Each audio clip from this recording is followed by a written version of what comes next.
Mis hermanos queridos, que el Señor les bendiga. Es un privilegio para mí seguir con ustedes en este estudio que anhelo que sea de mucha ayuda. Quiero decirles, todos los que me permitan ver sus caritas y saber que están ahí es un gozo para mí, saber que están del otro lado. Así que si pueden prender sus videos, es un gozo para mí verlos ahí. Gracias, mis hermanos. Muy bien.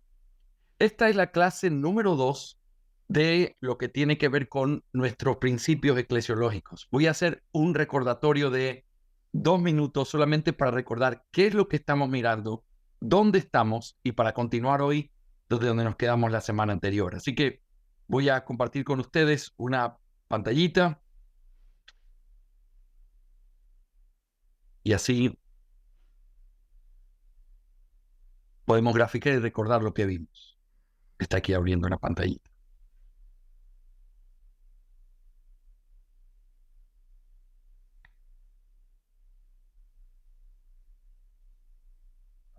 Déjenme hacerlo otra vez desde acá.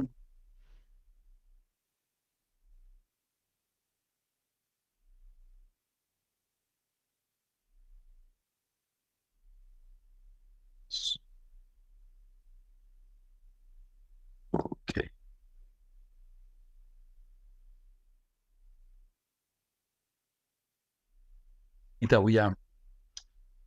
Este gráfico nos ayuda. Voy a subir aquí. Todos pueden ver mi pantalla blanca, ¿verdad? ¿Sí? ¿La ven blanca?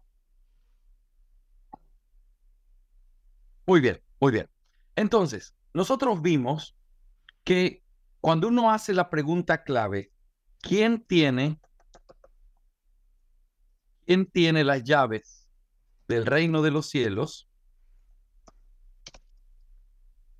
Esta pregunta que aparece en Mateo capítulo 16, versículo 19, el principio aparece en este pasaje. Nosotros hicimos un análisis la semana anterior de cómo claramente estas llaves las recibió Pedro.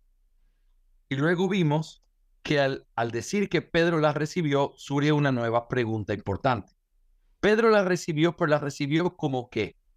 Y entonces pusimos las diferentes opciones. Como creyente, o las recibió como apóstol, o las recibió como un pastor. Y habíamos dicho que esto es sumamente importante en eclesiología, porque la forma en la que respondamos a esta pregunta, ¿cómo fue que Pedro las recibió? ¿En calidad de qué? Eso va a determinar profundamente nuestra eclesiología. Si nosotros decimos que es como creyente, habíamos visto el hecho de la idea de una iglesia democrática, donde se esté hablando de democracia, el pueblo se le debe preguntar todo, la iglesia es la que tiene que estar de acuerdo o no sobre lo que se hace, etc. Cuando hablamos de si creemos que vino como un apóstol, entonces la idea que surge de esto es la idea de sucesión. Significa que para que haya autoridad hoy en la iglesia, tiene que haber alguien que sea sucesor de Pedro. Y por lo tanto, esto da a luz una idea jerárquica, una jerarquía. La jerarquía de que la autoridad viene desde arriba y entonces todo aquel que haya recibido la autoridad o la sucesión de los apóstoles tiene autoridad sobre toda la iglesia. Y entonces esto es lo que hace la Iglesia Católica Romana, pero también algunas iglesias que creen en la continuación de los apóstoles, por ejemplo, apóstoles vivos en nuestros días, que son errores de la misma categoría que el catolicismo romano en ese sentido. Ahora, pero por el otro lado están aquellos que dicen, no, Pedro la recibió como pastor y eso trae como consecuencia eclesiológica la idea de la autoridad única en los pastores, lo cual se deriva en el sistema que se conoce como presbiterianismo. El presbiterianismo es la idea de que las llaves del reino de los cielos recayeron sobre los pastores únicamente. Así que los pastores son los que tienen la responsabilidad de tener que ejercer esa autoridad en la iglesia local. Ahora, hemos visto que cualquiera de estos tres por sí solo es un error. Las iglesias brownistas, las iglesias bautistas americanas tradicionales, independientes, tienen una idea democrática. Esto es una visión equivocada. las iglesias apostólicas o el catolicismo romano tienen esta idea de sucesión. Esto también es una idea equivocada. Y las ideas presbiterianas tienen esta forma de la autoridad única de los pastores. Entonces, ninguna de estas tres por sí solas es la visión correcta, sino que la visión correcta y lo que estamos planteando como tesis de este estudio es que Pedro las recibió como estas tres cosas, las recibió en representación de los creyentes como apóstol y como pastor. Entonces, eso nos llevaba a una pregunta siguiente. Yo voy a poner aquí una línea de división. Entonces, si es así, la siguiente pregunta que necesariamente tenemos que hacernos es, entonces, ¿hay una lucha de poder en la iglesia? Déjeme bajar esto un poquito hacia acá. Eso nos lleva a una siguiente pregunta. Hoy estoy solo recordando. Eso nos lleva a la pregunta de, ¿hay una lucha de poder en la iglesia? Entonces la respuesta absoluta es no. Sí hay un orden en ese poder. Y esto es bien importante. Vamos a poner no para que no haya confusiones, sino que hay un orden en ese poder. Y esto es la siguiente parte que estábamos considerando. ¿Qué es eso? Bueno, si estos tres recibieron autoridad o poder en la iglesia, ¿cómo funciona? ¿Cómo interactúa? ¿Cómo es ese orden? Bueno, ese orden entonces tenemos que resumirlo con este gráfico que yo les ponía en la semana anterior. Voy a bajar esto un poquito más. ¿Cuál es el gráfico? En primer lugar, voy a poner el nombre de Cristo aquí como el Rey soberano sobre la iglesia. Cristo es el Rey soberano de la iglesia. Cristo está en un nivel diferente a todo el resto de aquellos que recibieron autoridad. Cristo está en un orden en el cual Él es el Rey soberano sobre su iglesia, y a la autoridad de Cristo en la iglesia le llamamos autoridad legislativa, legislativa o autoridad soberana. ¿Por qué? Legislativa. ¿Por qué? Porque la idea es que Él tiene el poder para establecer leyes, decir cómo se deben hacer las cosas en su iglesia. Este poder solo es de Cristo, nadie más tiene este poder. Pero Cristo, nosotros hemos visto que el primer orden que encontramos es que Cristo decidió darle esas llaves a los apóstoles, y eso es lo que encontramos en el pasaje con Pedro. Encontramos que eso le es dado a los apóstoles, pero en el momento en que este poder cruza esta línea, se llama autoridad ministerial. ¿Por qué? Porque ya no es una autoridad para hacer leyes o establecer leyes, sino para hacer que se cumplan las leyes o describir, dar a conocer cuáles son esas leyes que Cristo ha dado. Nadie debajo de esta línea, nadie tiene poder para crear leyes, sino para hacer cumplir las leyes que son solo de Cristo. Ahora, tenemos que trazar otra línea aquí porque los apóstoles no fueron los únicos que recibieron ese poder. Voy a hacer esta línea de otro color para hacer una distinción. En la vida de la iglesia, nosotros vemos que hay dos periodos claramente definidos. Un periodo que le vamos a llamar periodo ordinario,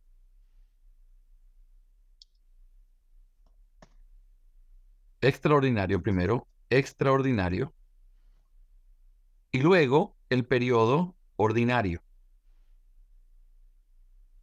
Esto que ya hemos visto, solamente estoy repitiéndolo para recordar un poco que la iglesia, al igual que los ejemplos que habíamos visto de un edificio o de una mujer embarazada, la iglesia vivió dos periodos. Uno, en el que la iglesia estaba poniendo su fundamento y Dios utilizó apóstoles, hombres con todos los dones, con toda la autoridad en la tierra para poder hacer que se cumpla lo que él había mandado. Pero en el momento en que los apóstoles salen de escena, y la iglesia pasa de este periodo extraordinario a uno más ordinario, entonces el Señor en su providencia quiere que ahora esas llaves que descansaban en el seno de los apóstoles, caiga ahora o descanse en el seno de los pastores y los miembros de las iglesias locales. Entonces, por decirlo de alguna manera, lo que descansaba en los apóstoles ahora descansa en los miembros, pero también en los pastores. ¿Qué es lo que eso significa? Que entonces eso que los apóstoles podían hacer solos, ahora necesitan de del trabajo, la intervención de los miembros y los pastores. No es uno de ellos, sino los dos. Por eso nuestra confesión de fe dice que a las iglesias así reunidas, Dios les dio toda la autoridad que necesitan para el orden, para la disciplina, para la adoración. A las iglesias así reunidas se está hablando de iglesias compuestas por miembros y por pastores. Miembros que están los diáconos, los miembros de la iglesia también, y los pastores por el otro lado. A esta iglesia, a esta congregación en general, compuesta de miembros y pastores, Dios les dio toda la autoridad que necesitan para poder hacer que se cumpla lo que el Señor ha mandado. Por eso, esta visión se le llama congregacionalismo. ¿Por qué? Porque no habla de la congregación solamente como si se refiriera a los miembros.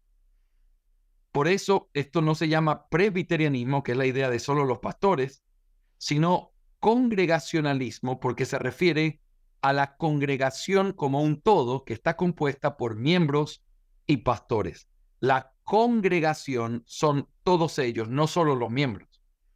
Así que, ¿cuál es la tesis? La tesis es que los miembros han recibido poder verdaderamente.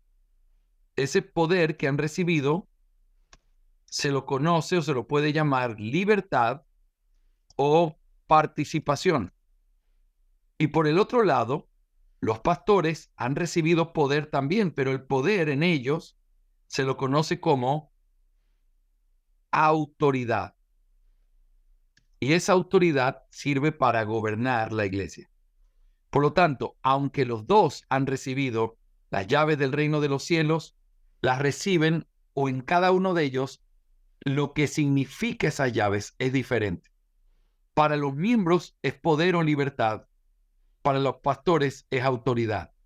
Pero para que se cumpla y se ejerza lo que Dios quiere, se necesita que las dos partes estén involucradas en el ejercicio de esas llaves. Déjame decírtelo de otra manera. Lo que los apóstoles podían hacer solos, ahora se necesita a los miembros y a los pastores. Lo que los apóstoles podían ordenar, establecer, hacer, como expulsar a alguien o llamarle a alguien un lobo o alguien que simplemente se había apartado de la fe, ellos no necesitaron una congregación para comprobar eso.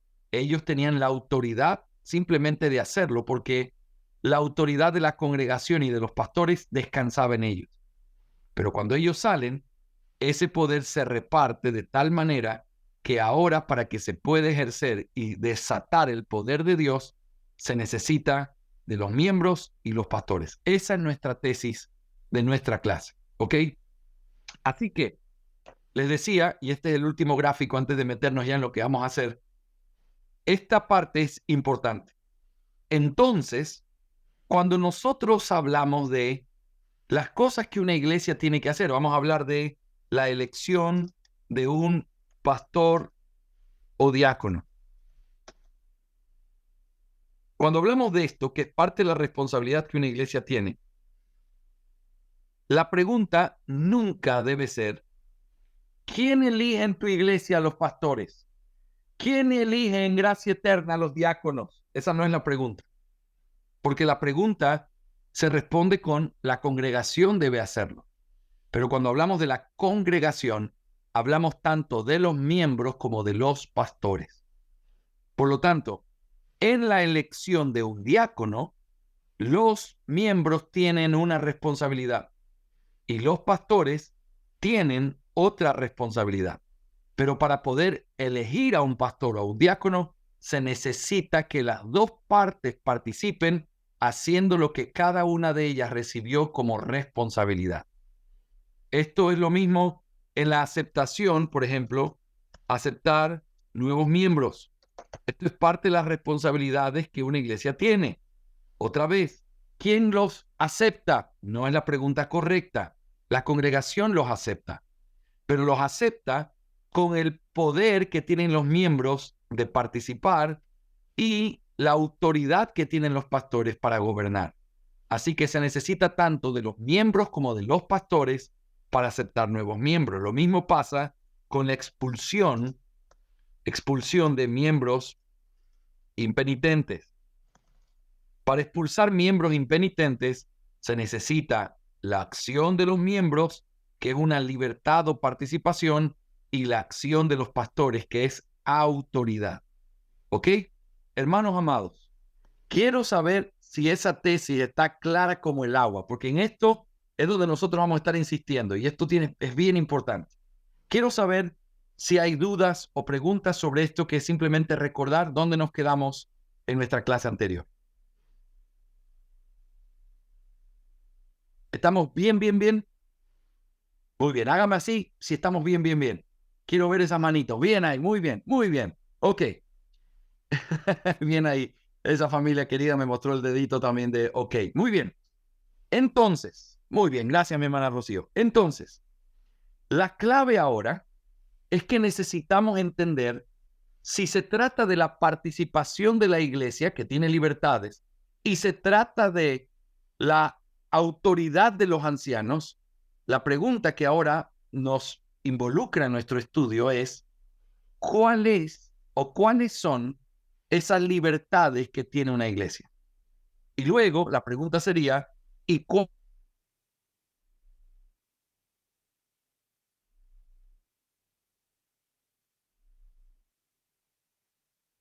Porque así cada uno va a saber cuál es su responsabilidad. ¿Sí o no? Si uno sabe cuál es la libertad de los miembros de la iglesia o en yo vamos a saber cuál es nuestra responsabilidad como miembros de la iglesia. Pero por el otro lado, también los pastores van a saber cuáles son sus responsabilidades como pastores en este movimiento congregacional. Los miembros, los pastores. Los miembros hacen cosas, los pastores hacen cosas. Y los dos interactúan. No es una lucha, es una manera perfecta en la que se muestra la sabiduría de Dios al interactuar, los pastores haciendo lo que tienen que hacer y los miembros participando en lo que tienen que participar. Así que esta es la parte importante y aquí donde vamos a desarrollar las ideas que vienen ahora en nuestro estudio. Ahora, mis hermanos amados, es clave, es importante que nosotros podamos tratar de precisar cuáles son estas libertades. Pero te había dicho que habían dos razones. La primera, responsabilidad. Así los miembros saben su responsabilidad, los pastores saben su responsabilidad, pero hay una segunda cosa que también es la razón por la que esto es importante. Porque así también sabemos cuáles son los límites. ¿Ves? En una iglesia, para que haya orden, tiene que haber claridad de dónde y qué cosas tenemos que hacer y qué cosas son los límites de nuestra participación o de nuestra autoridad. Muchas iglesias sufren por pastores que traspasan los límites de su autoridad y se meten en otros asuntos que ya no es su autoridad bíblicamente. Pero por el otro lado, también muchas iglesias sufren porque los miembros traspasan los límites de su participación y ocupan lugares que no deben ocupar o se toman atribuciones que no se deben tomar. Eso es un peligro tanto hacia los pastores como hacia los miembros. Por eso, mis hermanos, vamos a usar esta expresión y perdónenme mis términos futbolísticos. Hay que pintar la cancha bien claro. ¿Sí o no? Porque entonces se pinta la cancha para saber qué es dentro de la cancha y ese es tu trabajo y qué está fuera de la cancha, lo cual no puedes traspasar, tanto para los miembros como para los pastores. ¿Me hago entender, mis hermanos? ¿Sí? Vamos entonces a trabajar ahora y vamos a empezar hoy y continuar la semana que viene, porque esto es un poco extenso y bien importante. Quiero tomarme el tiempo para eso, de hablar de las libertades de los miembros. Así que vamos a hablar de las libertades, ¿ok? ¿Cuáles son las libertades que los miembros tienen? Voy a compartir otra vez mi pantalla para poder ir armando ahora nuestras libertades. Voy a ver dónde está lo que dejamos por aquí.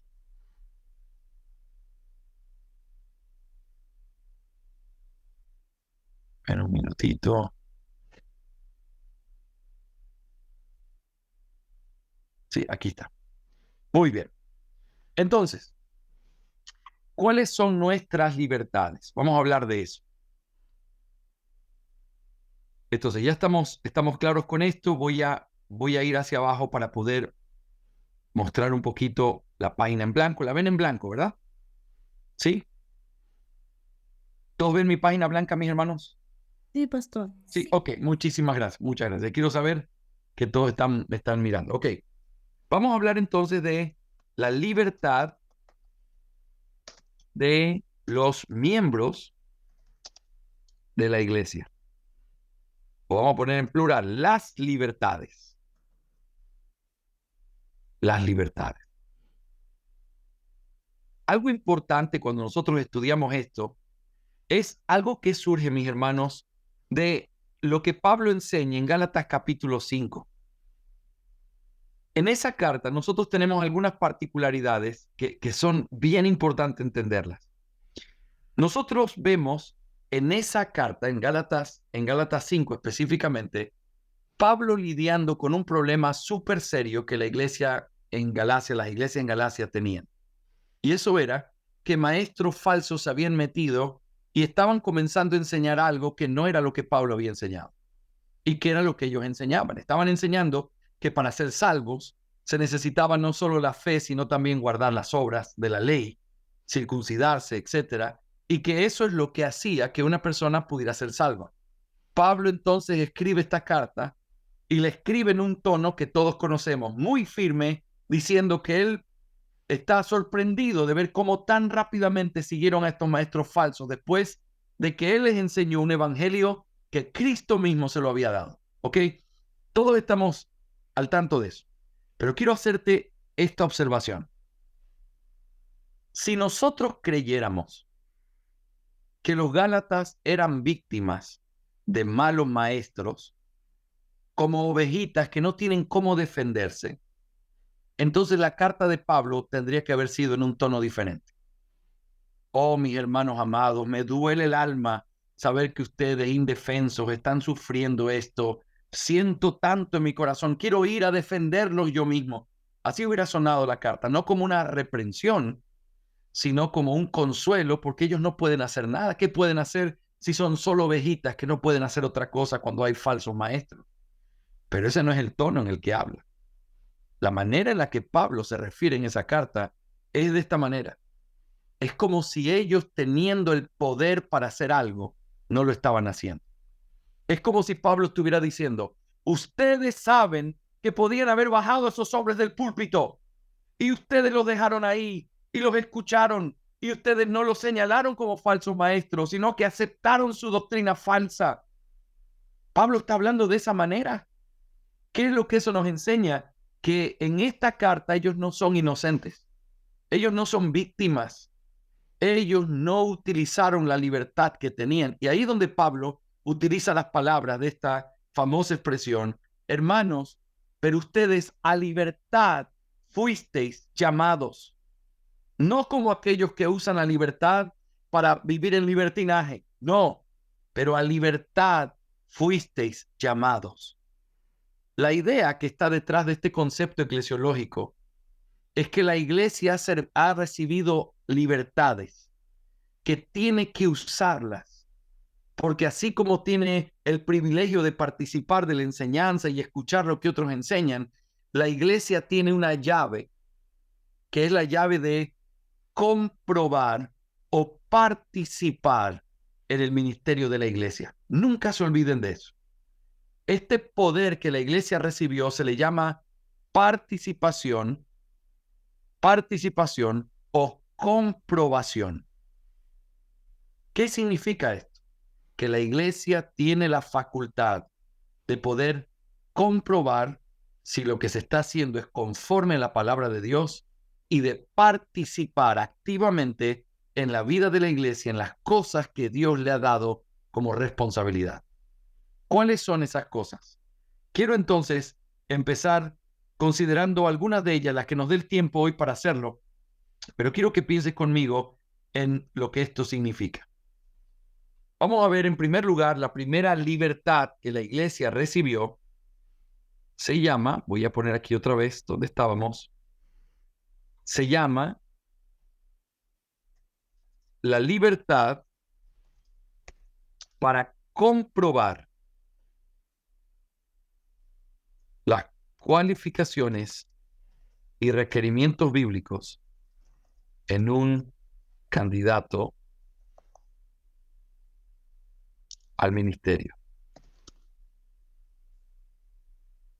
La iglesia recibió la libertad para comprobar las cualificaciones y requerimientos de un candidato al ministerio. Voy a dejarlo solo con, sabemos que esto es una libertad. Voy a poner un poquito más grande para que se vea mejor. Ok. Esta primera cualificación, vamos a tratar de probarla bíblicamente. ¿Por qué decimos que la iglesia recibió la libertad para comprobar las cualificaciones y requerimientos en un candidato al ministerio? Yo quiero que vean conmigo un patrón bien importante que nosotros encontramos en el libro de Hechos. Y quiero hacer este paréntesis primero. El libro de Hechos es un libro que trata o muestra la transición entre la iglesia en el estado extraordinario y la iglesia en el estado ordinario. Entonces hay muchas cosas en el libro de Hechos que ciertamente son cosas que muestran una realidad de la iglesia que ya no es lo que hoy vivimos. Por ejemplo, la elección de un apóstol o el hecho de ver gente profetizando o hablando en lenguas. Eso es parte de la iglesia extraordinaria. Sin embargo, a pesar de que hay que tener ese cuidado para poder tomar correctamente la doctrina, nos vamos a dar cuenta que tanto en la iglesia extraordinaria como en la ordinaria hay algo que se mantiene clarísimo al momento de la participación de la iglesia con respecto a los oficiales que están por ser elegidos. Sea que se le esté eligiendo un apóstol, que eso ya no se hace más, o cuando se eligió a los primeros diáconos, que ya no se hace más en el sentido de esa forma de institución, o cuando se elige a los diáconos y pastores hoy, la iglesia y el texto bíblico nos enseña que hay un patrón clarísimo que se repite constantemente, lo cual nos muestra que esa es la regla de la iglesia en su participación con respecto a los candidatos al ministerio. Quiero que veas conmigo Hechos capítulo 1. Vamos a ver 3 pasajes importantes en el libro de Hechos para poder entender esta transición. Hechos capítulo 1. Quiero que veas conmigo lo que dice Hechos 1, aunque la lectura empieza en el versículo 15, yo voy a adelantarme un poquito hasta el versículo 21, donde está realmente lo que quiero mostrarles. Pero ¿qué hay en el versículo 15 en adelante? Pedro se pone en pie y comienza a hablar de lo que pasó con Judas, lo cual todos ellos sabían y eran testigos. Pero entonces, ahora Pedro lo que va a hacer es que va a mostrar que era necesario buscar a alguien que reemplazara a este hombre que era del diablo.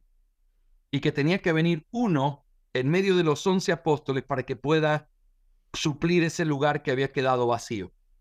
Entonces, en el versículo 21 comienza nuestra lectura. Mira lo que dice Hechos 1:21. Por tanto, dice Pedro, es necesario que de los hombres que nos han acompañado todo el tiempo que el Señor Jesús vivió entre nosotros, comenzando desde el bautismo de Juan hasta el día que de entre nosotros fue recibido arriba, uno sea constituido testigo con nosotros de su resurrección. Versículo 23. Presentaron a 2, a José, llamado Barsabás, al que también llamaban Justo, y a Matías. Y habiendo orado, dijeron: Tú, Señor, que conoces el corazón de todos, muéstranos a cuál de estos 2 has escogido para ocupar este ministerio y apostolado del cual Judas se desvió para irse al lugar que le correspondía. Echaron suertes y la suerte cayó sobre Matías y fue contado con los 11 apóstoles. Quiero que notes tres cosas importantes que encontramos aquí como un patrón en esta situación que la iglesia estaba viviendo. En primer lugar, es el patrón de los requisitos dados por Dios. Pedro se pone en pie, habían 120 personas, pero de esas 120 personas se necesitaba buscar personas que cumplieran con estos requisitos específicos. ¿Y cuáles eran? Número uno, que sea un hombre que haya estado con ellos desde el principio del ministerio del Señor, pero que haya estado también con ellos y ser testigo de la resurrección de Cristo.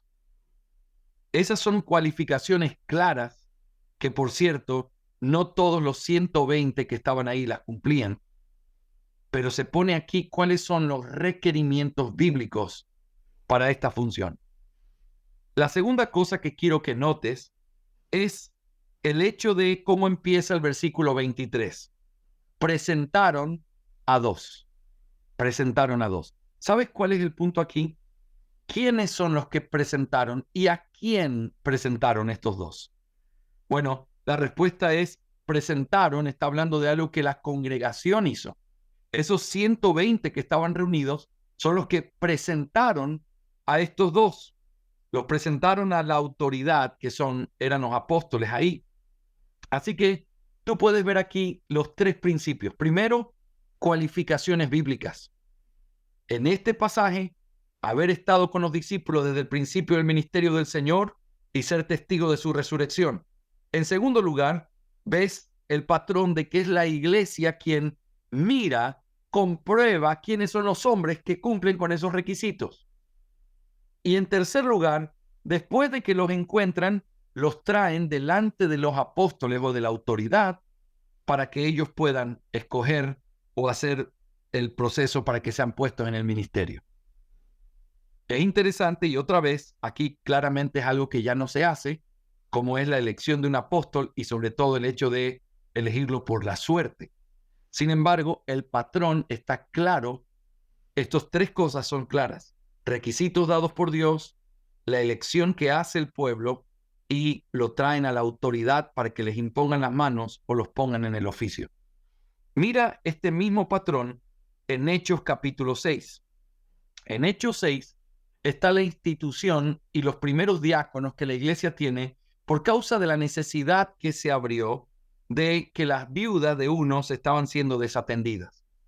Los apóstoles entonces le congregan a toda la iglesia y les dicen que no es conveniente que ellos descuiden la palabra y que por eso había que escoger a ciertos hombres. Mira lo que dice el versículo 3 y quiero que prestes atención otra vez a esto.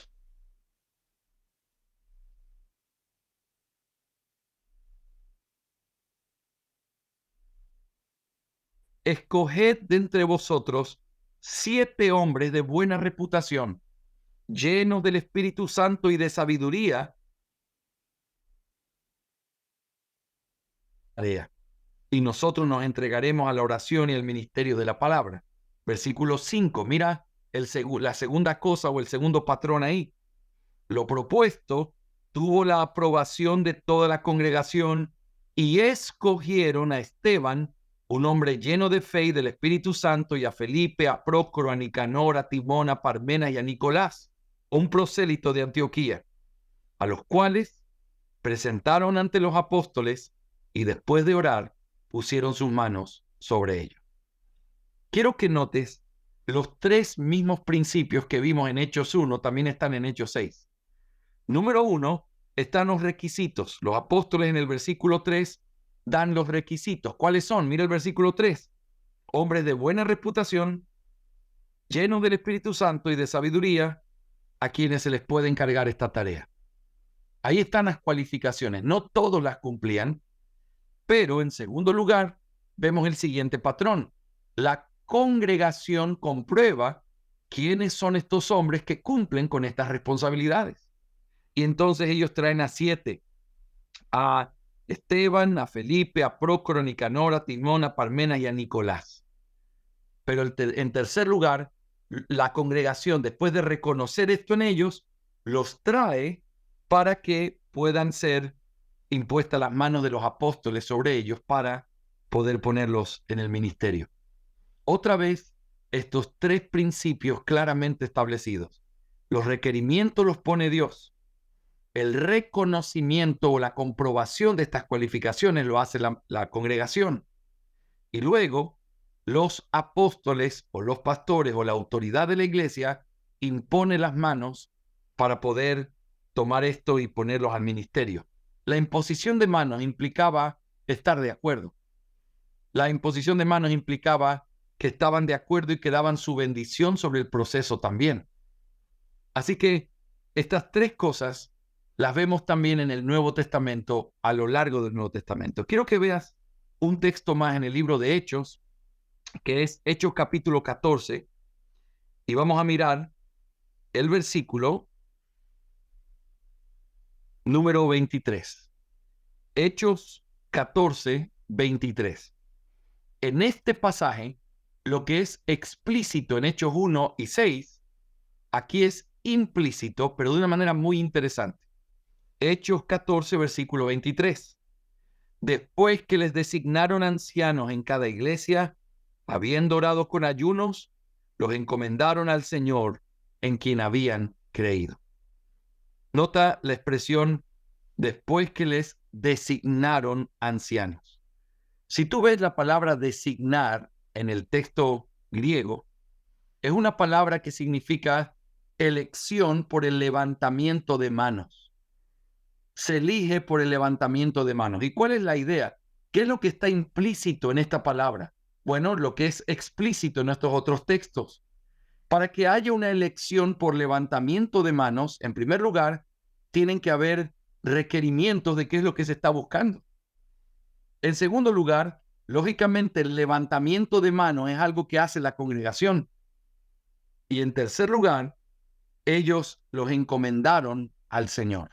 La autoridad, que en este caso es Pablo y los otros que estaban ahí, los encomendaron al ministerio y dejaron establecidos esos ancianos. Pero no es el misionero escogiendo a los pastores, es estableciendo los principios, la congregación escogiéndolos por el levantamiento de manos y los pastores o la autoridad imponiendo sus manos y encomendándolos al ministerio.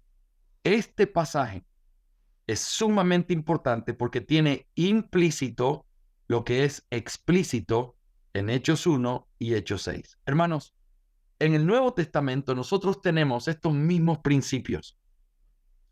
Claramente, en Tito 1 y en Primera de Timoteo 3, nosotros encontramos los requisitos bíblicos. Y quiero que sepas esto. Están ahí y Dios los reveló para nosotros para el segundo principio, que es que tú como miembro de la iglesia compruebes, veas, reconozcas a aquellos que cumplen con esos requisitos. Porque esa es la segunda parte de este principio. Dios ya dio los principios, Tito 1, 1 Timoteo 3. Segundo, la iglesia reconoce quién cumple con esos principios. Pero en tercer lugar, no es la iglesia la que impone las manos. La iglesia lo trae delante de los ancianos para que puedan imponerle las manos como una aprobación, como una examinación de que lo que se está haciendo está bien, y entonces esos hombres son ordenados al ministerio. La iglesia tiene la libertad de comprobar que los hombres que son y van a ser puestos en el ministerio son hombres que cumplen con las cualificaciones bíblicas. ¿Me hago entender, mis hermanos? Ahora, pensemos en algunas implicaciones prácticas de esto. ¿Qué es lo que esto nos enseña en la práctica? Bueno, hay cosas evidentes teológicamente que podemos ver. En primer lugar, no funciona y no debería hacerse jamás en una iglesia una contratación de pastores con un currículum vitae y simplemente ver qué tal y cuáles son sus estudios y dónde están y qué títulos tiene, como si fuera un empleo cualquiera, porque no es como Dios lo estableció.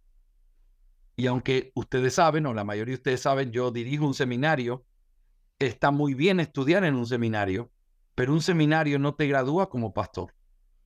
Un seminario, una escuela teológica te puede enseñar teología, pero es la iglesia local la que tiene que reconocer que esos hombres tengan las cualificaciones y los dones para poder cumplir con ese oficio de pastor. Y es la iglesia la que los llama, no los seminarios. Por lo tanto, los pastores no se imponen en una iglesia. Los pastores no se los gradúa de una escuela para pastores. Los pastores son reconocidos por su iglesia local cuando la iglesia local mira los requisitos bíblicos y comprueba que esos hombres cumplen con esos requisitos bíblicos.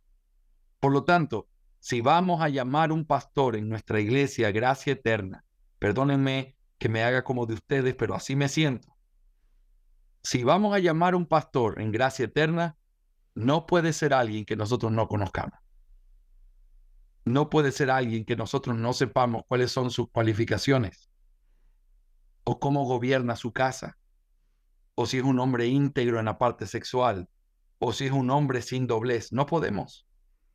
Necesitamos reconocerlo. Y entonces, aunque creo que hay formas en las que se puede interactuar eso y hacer que eso sea mucho más aplicable en muchos sentidos, intencionales me refiero, aún así, no se puede pasar por alto este principio. Los requisitos están ahí, públicos, para que la iglesia pueda comprobar, porque esa es su primera libertad. Hermanos amados, nosotros no imponemos pastores, los reconocemos.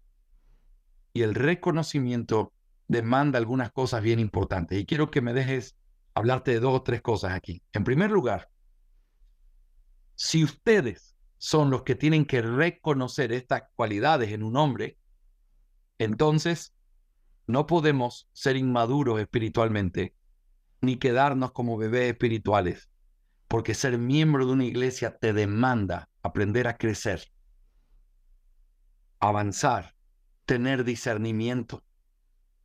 Algo que está sostenido sobre la realidad de ser una iglesia y tener responsabilidades es que tú no puedes no crecer, no dar fruto, no avanzar. Esa no es una opción para ninguno de los miembros de esta iglesia, porque hay responsabilidades serias que están en nuestras manos. Y aunque nosotros no somos los que ordenamos a los pastores, ni somos los que escogemos a los pastores en un sentido total, nosotros como iglesia tenemos que comprobar, ese es nuestro trabajo, comprobar, reconocer que esos dones están ahí, que esas responsabilidades, esas cualidades están ahí. Pero la segunda cosa que quiero decirte es que si hemos de reconocer estas cualidades, entonces tenemos que estar seguros de que conocemos estas cualidades. ¿Qué es lo que Dios pide? ¿Qué es lo que Dios demanda de un hombre? Hermanos amados, les hablo como uno de ustedes, con amor y siendo frontal. Aquí no importa la tradición que tengamos como iglesia. Aquí no importan nuestros gustos. Aquí no importa si estamos en la capital o si estamos en una provincia. Aquí lo que importa son las cualificaciones bíblicas. Y un hombre puede ser lo más sofisticado que uno quiera y estar completamente descalificado para el ministerio. O puede ser un hombre que quizás no es tan visto, no es tan líder externo, no es tan, pero es un hombre de Dios que cumple con las cualificaciones. Esos son los hombres por los que nosotros deberíamos clamar. Muchas iglesias se vuelven pecaminosas en sus demandas absurdas. Es que a mí me gustaría que fuera, es que yo quisiera que tuviera, es que a mí me parece muy bien que tengamos deseos y anhelos, pero esta es la iglesia de Cristo. Y en la iglesia de Cristo se hace lo que el Rey ha mandado. Nuestro poder es solo para hacer cumplir lo que Cristo ha mandado. Por lo tanto, ¿qué se necesita aquí? Un entendimiento correcto de las cualificaciones. Para poder tener discernimiento. Me gusta decir esto, aunque es demasiado obvio, pero me gusta decirlo. Si yo te invito a salir a buscar algo, pero no te digo qué es, ni tú sabes, ni yo sé qué estamos buscando, te voy a decir una cosa. No soy profeta, pero te voy a decir algo. Nunca vamos a encontrar lo que estamos buscando porque no sabemos qué estamos buscando. Si tú no sabes lo que buscas, ¿cómo lo vas a encontrar? Por eso tenemos que estar claros sobre estas cualificaciones. ¿Qué significa ser marido de una sola mujer? ¿Qué significa no dado al vino? ¿Qué significa no pendenciero? ¿Qué significa? ¿Qué significa no avaro o no amador de ganancias deshonestas? ¿Qué significa gobernar bien su casa? Si nosotros no tenemos la comprensión adecuada, siempre serán preferencias las que vamos a aplicar y no la palabra de Dios. Es por eso que esto nos pone una tremenda responsabilidad. Si vamos a hacer una consulta nominativa y si vamos a preguntarle a la iglesia si ve cualificaciones en algún hermano de nuestra iglesia, primero tenemos que estudiar cuáles son esas cualificaciones para recordarlas y para que nuestros ojos tengan ese colirio que viene de la palabra, para no mirar lo que los hombres ven, no mirar lo alto de su estatura, sino mirar esas cualificaciones que Dios ha puesto y que siempre dan fruto y se hacen visibles en la vida de un hombre de Dios. ¿Me hago entender, mis hermanos? Esto es vital. Pero en tercer lugar, como aplicación, quiero decirte una última cosa. Necesitamos un buen proceso, porque de nada serviría que la iglesia entienda las cualificaciones, de nada serviría que nosotros digamos, sí, hay que levantar pastores, pero si no tenemos un proceso bíblico claro, comprobable, entonces no tenemos nada. Los hombres de Dios podrían estar sentados en la banca de nuestra iglesia y nunca ser llamados por una iglesia que no sabe cómo llamarlos. Por eso necesitamos una reforma en una política eclesiástica.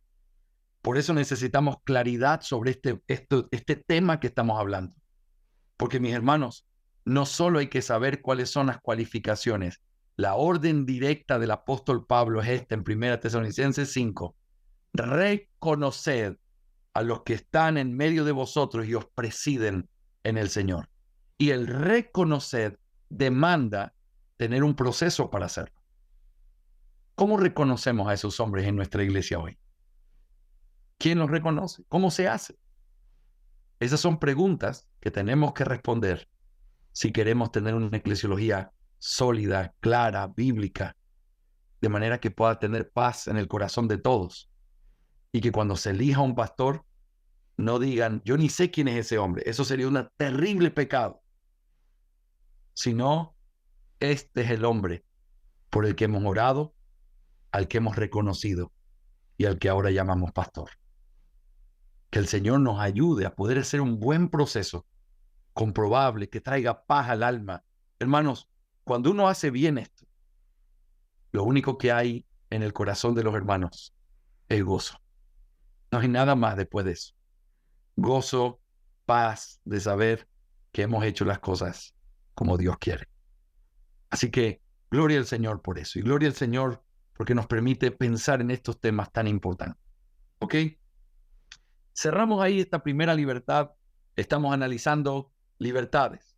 ¿Qué libertad tiene la iglesia? Ya sabemos que la iglesia participa. ¿Cuáles son sus libertades? Primera, tiene la libertad de comprobar las cualificaciones de todos los candidatos al ministerio. Pero en segundo lugar, muy conectado con eso, la iglesia también tiene la libertad de poder enviar a sus ancianos. Voy a escribirlo aquí en nuestra pizarrita para que todos lo tengamos igual.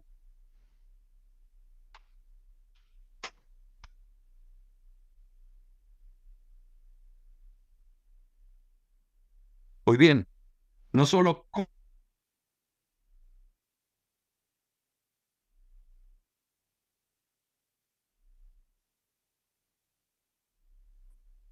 hombres dotados, también voy a poner aquí.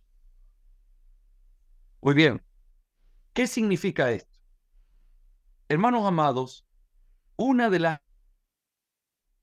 y que no lo tienen los pastores por sí solos es la libertad de poder enviar a los hombres que la iglesia reconoce.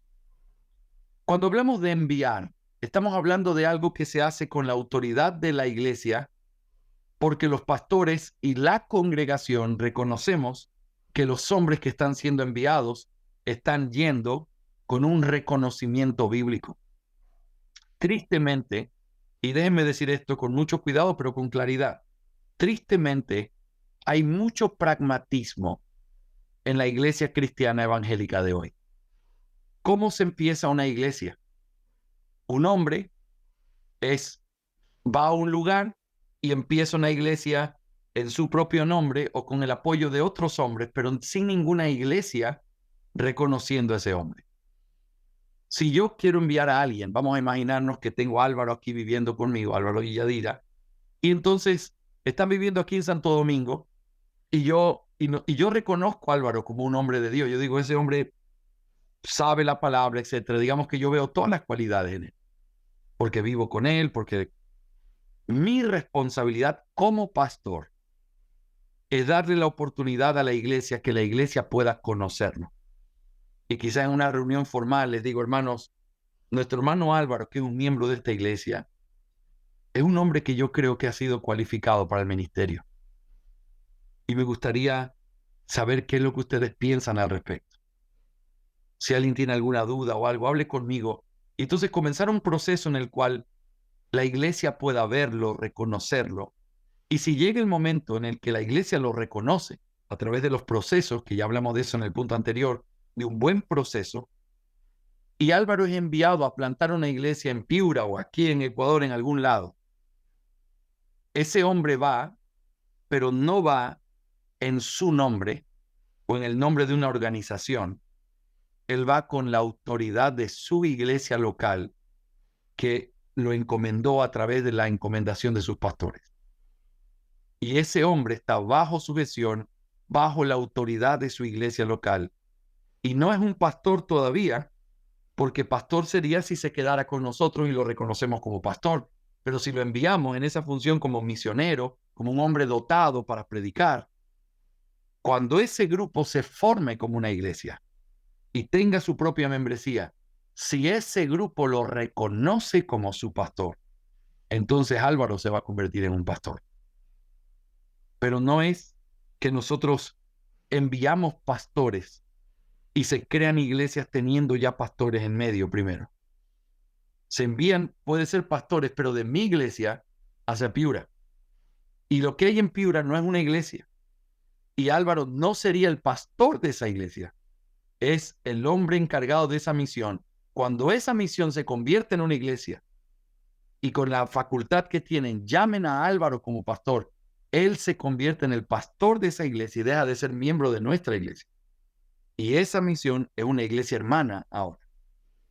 Ese tipo de principios eclesiológicos son los que surgen de algo como esto tan sencillo. Hermanos, la vida de los pastores no es independiente de su iglesia local, porque así como tenemos autoridad verdadera los pastores, la tenemos en función y en conexión con nuestro ministerio de la iglesia local. Si mi iglesia local no me facultara para poderles enseñar esto, o yo no tuviera su bendición cada vez que viajo para poder estar en los lugares donde estoy, yo no podría hacerlo porque yo soy solo Jorge Rodríguez.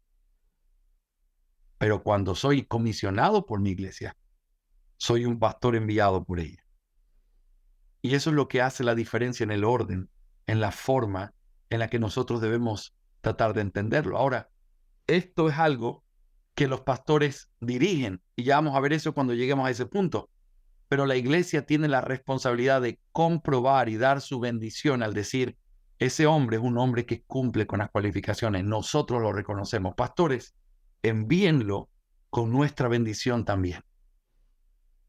Y eso hace que entonces no se vuelva un asunto democrático, sino un asunto de reconocimiento. Esa es la diferencia.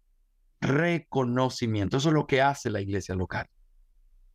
Hermanos, este es un punto clave. El texto bíblico que se nos da de prueba aquí es la vida de Epafrodito. Yo quiero solo citarlo, es algo muy sencillo, pero es algo que también se puede mirar con otros textos. Pero en Filipenses capítulo 2, versículo 25, se nos habla de Epafrodito siendo enviado por la iglesia para servir a Pablo. Filipenses 2:25. La palabra del Señor dice así: pero creí necesario enviaros a Epafrodito, mi hermano, colaborador y compañero de milicia, quien también es vuestro mensajero y servidor para mis necesidades. Si ustedes recuerdan esta historia, mis hermanos queridos, se acordarán que Epafrodito fue enviado por la iglesia en Filipos para poder servir a Pablo, que estaba en prisión. Cuando él llega, se enferma. Y Pablo entonces lo está mandando de regreso y le pide que por favor lo reciban con mucho amor, porque él realmente fue a servir, pero se enfermó y él mismo estaba triste porque Epafrodito, si hubiera podido, hubiera dado su vida por Pablo, etc. Lo interesante de este pasaje es que aún para un servicio como ese, la iglesia comisiona a este hombre, que seguramente era como un diácono, lo comisiona para ir y cumplir con esta tarea. Un ejemplo muy parecido es el que encontramos en Hechos capítulo 13. Mira conmigo Hechos 13. Es uno de los textos preciosos que habla sobre misiones.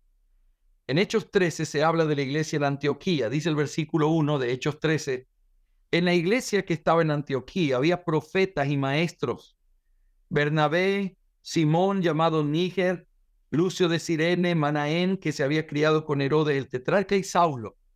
Mientras ministraban al Señor y ayunaban, el Espíritu Santo dijo: apartadme a Bernabé y a Saulo para la obra a la que los he llamado. Entonces, después de ayunar, orar y haber impuesto las manos sobre ellos, los enviaron.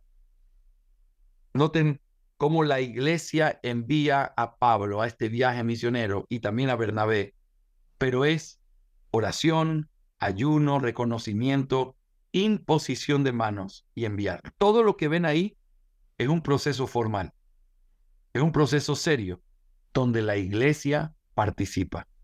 Mis hermanos, no estoy aquí para criticar lo que otros hacen o lo que otros han hecho. Estoy aquí para exhortarnos mutuamente como hermanos a que lo hagamos bien ahora. Este es el tiempo en el que estamos estableciendo una iglesia con una eclesiología, esperamos, mucho más sólida que lo que antes tuvo. Y por eso no es tiempo para mirar o acusar o señalar o pensar en alguien, sino para pensar en nosotros. Necesitamos iglesias en Lima. Necesitamos iglesias en todo Perú. No necesitamos una mega iglesia Gracia Eterna con un super auditorio con 20,000 personas. No necesitamos eso. Necesitamos muchas iglesias en diferentes lugares. Y para que eso pase, necesitamos una buena eclesiología, porque lo que nosotros entendemos como iglesia y cómo se vive en la iglesia es lo que vamos a mandar a hacer afuera o lo que vamos a influenciar para que otros hagan. Si queremos hombres en el ministerio, tenemos que entender claramente qué es lo que Dios pide de ellos y cómo los enviamos bíblicamente. Por eso es bueno para nosotros estar sentados aquí hoy escuchando estas cosas. Una de las libertades que la iglesia tiene no solamente es participar al comprobar las cualificaciones de un oficial que va a ser escogido, sino también participar en ese envío de hombres al ministerio. Y eso es vital. Hermanos, hay iglesias a las que Dios les ha dado dinero. Hay otras iglesias a las que Dios les ha dado conocimiento. Y hay otras iglesias a las que Dios le ha dado hombres. De lo que Dios nos haya dado, tenemos que compartir con el reino de Dios, que es mucho más grande que nuestra iglesia local aquí en Santo Domingo o que Gracia Eterna allí en Barranco. Es mucho más grande el reino de Dios que nuestra propia iglesia local. Por lo tanto, no creamos un imperio, extendemos el reino de Cristo.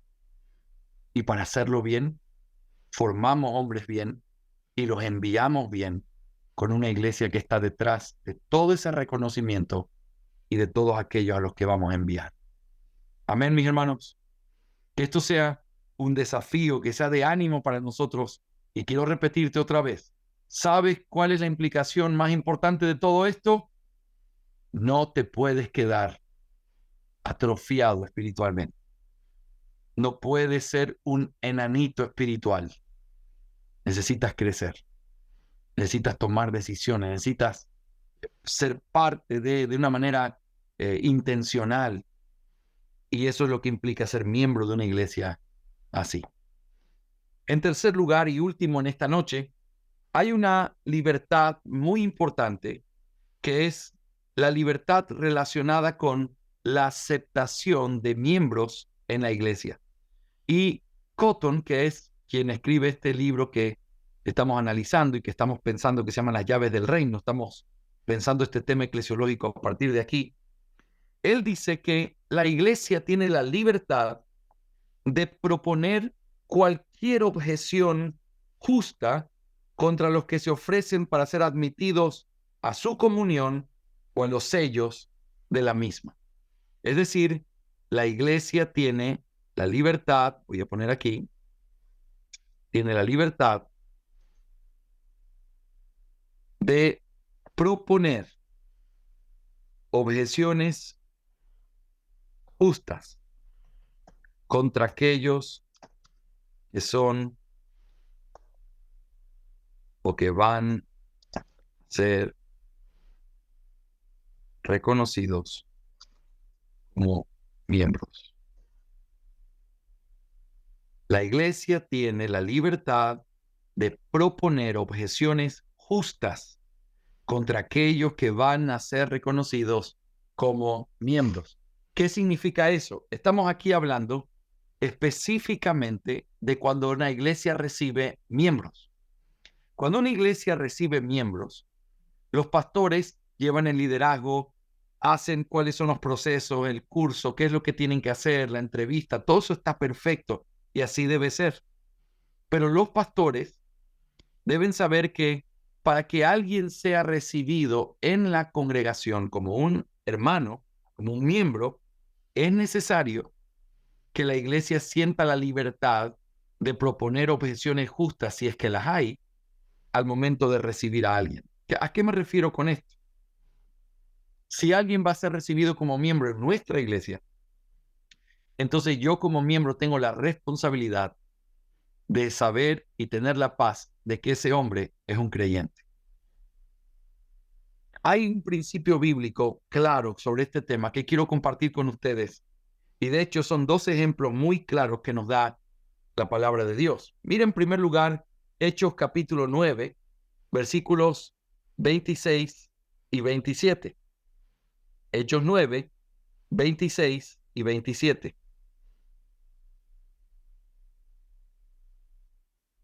La palabra del Señor en Hechos 9, versículos 26 y 27 dice lo siguiente.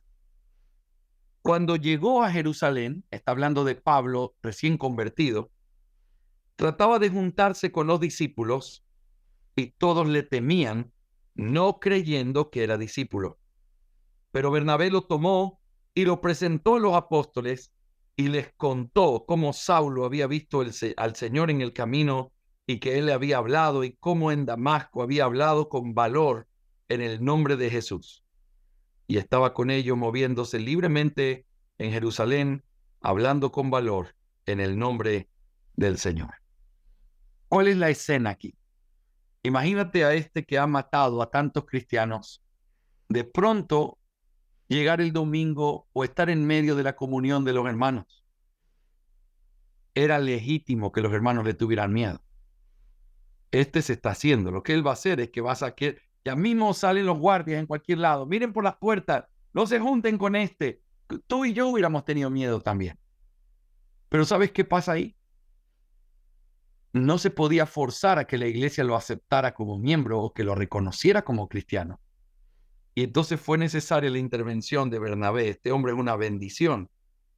Y Bernabé lo toma y lo presenta a los apóstoles y les comienza a contar cómo Saulo había visto al Señor en el camino y cómo él le había hablado, y también cómo Saulo había hablado con valor del Señor Jesús en Damasco, la ciudad a la que él iba a ir a arrastrar cristianos y hacerlos negar su fe. Por lo tanto, fue necesario el convencimiento del testimonio de Bernabé para que ellos entonces lo reconocieran y lo aceptaran. porque no se puede imponer que la iglesia simplemente reconozca a cristianos. Mira, este es cristiano, reconócelo. No, es necesario ver el fruto en su vida, es necesario escuchar su profesión de fe. Hay un ejemplo muy parecido, está en el capítulo siguiente, Hechos 10, versículo 47. Quiero que veas el último versículo o el penúltimo versículo de este pasaje, que es una pregunta en la que Pedro está en la casa.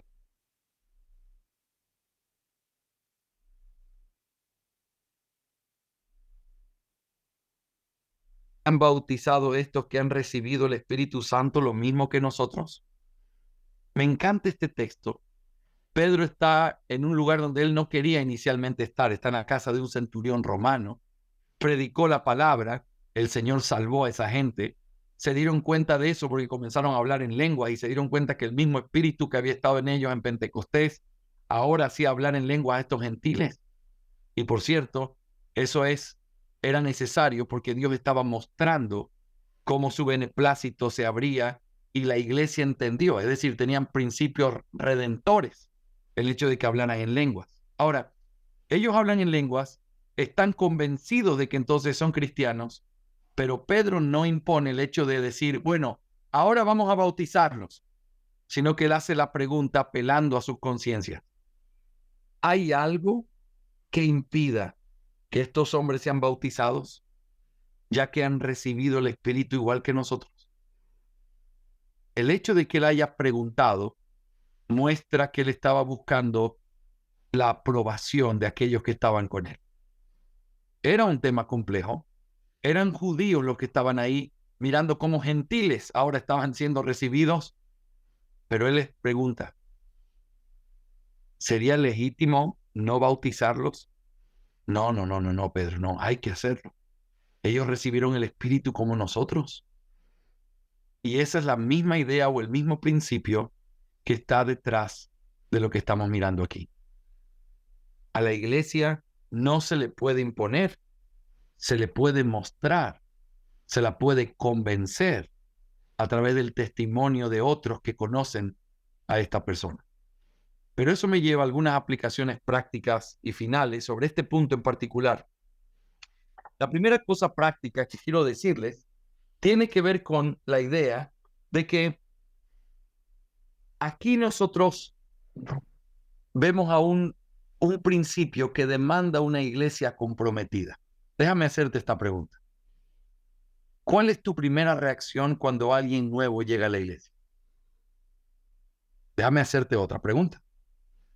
¿Qué es lo que haces cuando ves que alguien está yendo constantemente a la iglesia y que tiene intenciones de ser miembro de la iglesia?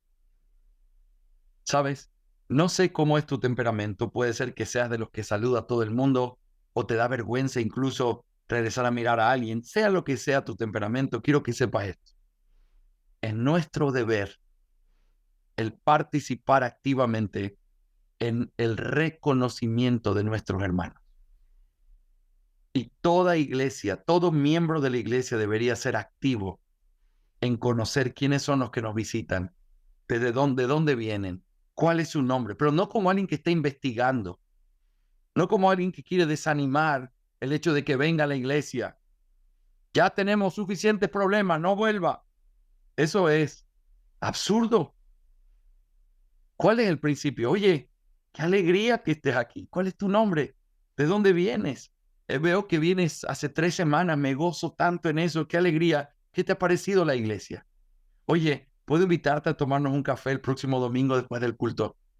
Me gustaría saber un poco sobre ti, sobre tu vida, sobre que me cuentes. Quiero conocerte, quiero que sepas que estamos aquí para servirte. Eso es lo que hace una iglesia que entiende su responsabilidad. ¿Sabes por qué? Porque mañana, cuando esa persona sea puesta delante de la iglesia o el pastor lea una carta y diga, el hermano fulano de tal anhela ser miembro de la iglesia y quiero saber si tiene alguna objeción sobre eso, que tú no puedas pecar simplemente diciendo, yo no digo nada porque yo nunca he hablado con esa persona. Yo no tengo ni ninguna objeción ni para bien ni para mal porque yo ni sabía que venía a esta iglesia. Que nunca peques de esa manera porque eso es pecado. sino que con limpia conciencia, cuando diga, ¿hay alguna objeción? Tú digas, yo no tengo ninguna, porque he pasado tiempo y sé que esta persona es un creyente. Que eso sea nuestro desafío. Si hay algo que nos ayuda a estos estudios, es a recordar que nosotros no somos pasivos en este trabajo, sino que tenemos grandísimas y maravillosas responsabilidades. Así que en la iglesia y en el recibimiento de miembros, nosotros tenemos una participación. Escúchame bien, tu participación no es para levantar la mano en las reuniones de miembros. No, no. Eso es una de las cosas que puedes hacer. Pero este es más importante todavía. Porque discutir en una reunión de miembros cualquiera de nosotros puede. Actuar activamente en la vida de la iglesia, ese es nuestro verdadero trabajo como miembros. Amar a los que vienen, servir a los que vienen, estar cerca de los que vienen. Así que estas cosas nos ayudan a encontrar una buena dirección. Hermanos, es el tiempo de que crezcamos, que avancemos, que tomemos decisiones y que tomemos esta iglesia como es nuestra. Ustedes son parte de esta preciosa iglesia, para la gloria de Dios y para la extensión de su reino. Vamos a dejar aquí nuestro estudio y creo que en el próximo día ya el pastor nos recuerda bien qué día es, pero vamos a tener nuestra lección, vamos a continuar mirando esto y viene un tema importante que es el tema de la disciplina eclesiástica y también las asociaciones con otras iglesias. Y vamos a tratar eso en nuestra próxima lección, haciendo lo mismo que hemos hecho, mirando la libertad, mirando su veracidad bíblica y aplicándola a nuestras vidas en medio de la necesidad que tenemos de vivir como el Señor lo demanda.